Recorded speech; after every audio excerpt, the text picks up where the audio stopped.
This is my presentation on GABA and the GABAtrin. So first, GABA, the structure is shown up top there. It stands for gamma-aminobutyric acid, which is a principal inhibitory neurotransmitter in the mammalian central nervous system. Its function is it modulates neuronal excitability and maintains the balance between excitation and inhibition within the brain. It's synthesized from glutamate by glutamic acid decarboxylase, which is called GAD, and is stored in synaptic vesicles in the presynaptic neurons. GABA binds to its receptors, and there are two kinds shown there. And the neurotransmission of it is essential for regulating psychological or physiological processes like motor control, vision, and anxiety. Therefore, dysregulation of GABA signaling causes psychiatric disorders like epilepsy, anxiety, and schizophrenia. So the two GABA receptors that I named earlier, the first kind is an ionotropic receptor that functions as chloride ion channels. So this allows chloride ions to flow into the postsynaptic neuron, and this hyperpolarizes the postsynaptic membrane, which makes it more negative and less likely to fire an action potential.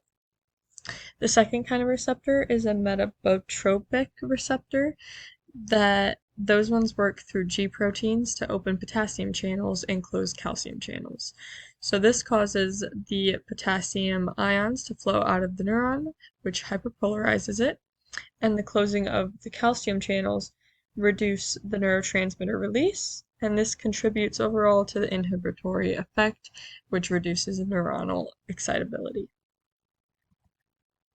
So vigabatrin, its brand name is Cibril, but it is an anticonvulsant medication which is used to treat epilepsy or just patients with refractory complex partial seizures and infantile spasms. It is a structural analog of GABA designed to increase the levels of GABA in the brain to enhance inhibitory neurotransmission.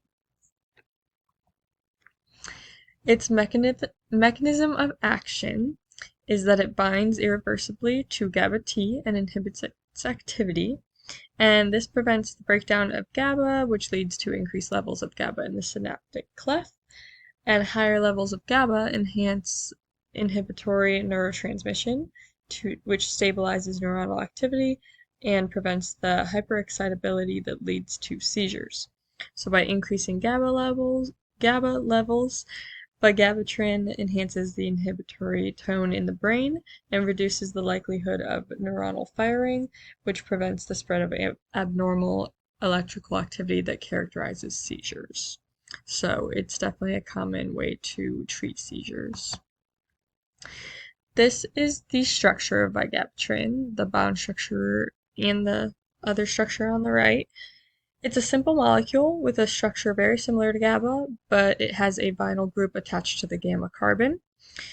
And this structural similarity to GABA allows it to interact with GABA-T very well.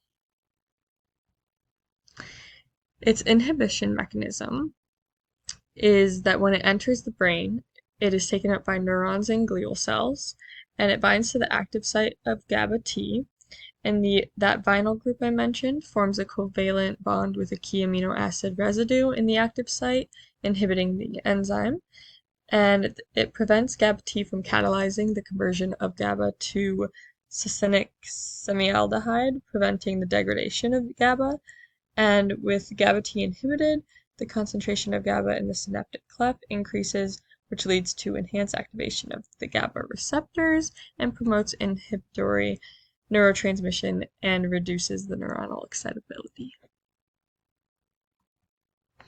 In conclusion, GABA just plays a very crucial role in maintaining the balance between neuronal excitation and inhibition, and it's essential for normal brain function and preventing conditions like epilepsy.